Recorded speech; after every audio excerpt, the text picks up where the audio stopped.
Hello hi అండి, praise the lord. ఎలా ఉన్నారు? అందరు బాగున్నారా? ఈరోజు అయితే నేను బెండకాయ పుల్లగూర చేస్తున్నానండి. చాలామందికి ఈ బెండకాయలు అంటే ఇష్టం ఉండదు, అలాగే నాకు ఇష్టం ఉండదండి. అందుకే ఇలా ట్రై చేస్తున్నాను. చూడండి, బెండకాయలు నీట్గా కడుక్కొని అందులో పురుగులు ఏమన్నా ఉన్నాయో చూసుకొని కట్ చేసుకోండి. అలాగే మీరు కట్ చేసుకున్నవన్నీ ఒక ప్యాన్లో వేసుకుందాం. ఒక గిన్నెలో వేసుకుందాం. అందులో 4 టమాటాలు మనం కట్ చేసుకొని వేసుకుందామండి.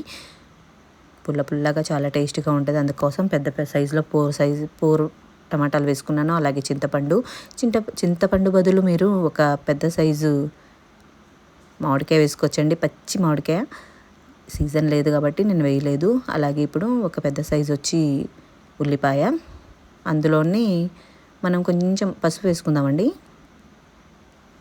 ఓకే అండి. అలాగే కొంచెం తగినంత సాల్ట్ అందులో యాడ్ చేద్దాం. ఇంకా కొన్ని వాటర్ వేద్దామండి. మెత్తగా అయ్యే వరకు మనము పక్కన మూత పెట్టేసుకుందాం. నీళ్ళు ఎంత కావాలి తగినంత వాటర్ వేసుకొని పక్కన మూత పెట్టేసుకొని వెయిట్ చేద్దాం. ఒక 10 మినిట్స్ మంచిగా మగ్గే వరకు. చూసారు కదా, మంచిగా మగ్గుతుంది. మెత్తగా అయ్యే వరకు వెయిట్ చేద్దామండి.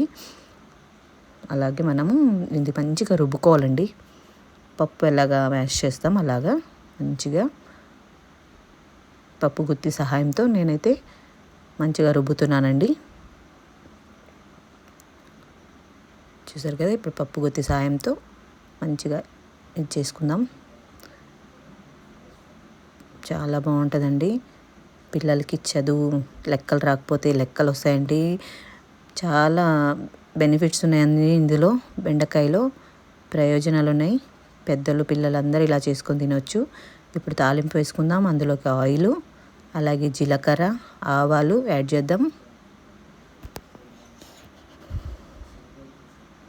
ఒక 4 రెమ్మలు కరివేపాకు, అలాగే ఎండుమిర్చి,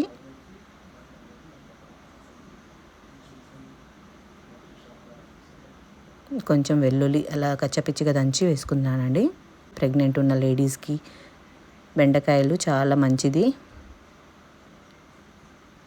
ఇలా ట్రై చేయండి. ఎవరికైనా నచ్చకపోతే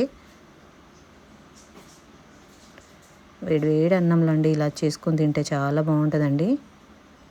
నేనైతే పక్కన చేసుకున్నదంతా ఇందులో వేసుకుందామండి. అంతే అండి, రెడీ అయింది చూడండి. ఇప్పుడు మనం టేస్ట్ కోసం వేడి అన్నంలో దీన్ని వేసుకుందాం.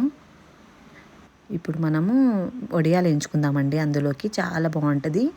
చూడండి, చిన్న వడియాలు ప్యాకెట్ తీసుకొని వచ్చాను. అందులో ఆయిల్ వేసి వడియాలు ఎంచుకుంటున్నాను. ఆ వడియాలు వేడి అన్నంలో మనం తింటుంటే చాలా టేస్టీగా ఉంటుందండి. ట్రై చేయండి. చూసారు కదా, వడియాలు ఇలా వేయించుకుంటున్నాను నేనైతే. టైంపాస్ వడియాలు తినాలని బాగుంటుంది కదండి, అందుకని. ప్రైజ్కి అయితే ఈ వడియాలు వేసి అలాగే వేయించిస్తే తింటుందండి. ఇప్పుడు ఒక ప్లేట్లో వేడి అన్నం పెట్టుకుందాం. వడియాలు, వేడన్నం, అలాగే పుల్లగూర, బెండకాయ పుల్లగూర వేసుకొని తింటే చాలా బాగుంటుందండి. మీరు ట్రై చేయండి. నచ్చితే కామెంట్, లైక్ చేయండి, షేర్ చేయండి, సబ్స్క్రైబ్ చేయండి friends. Thank you. Bye. Take care. God bless you all.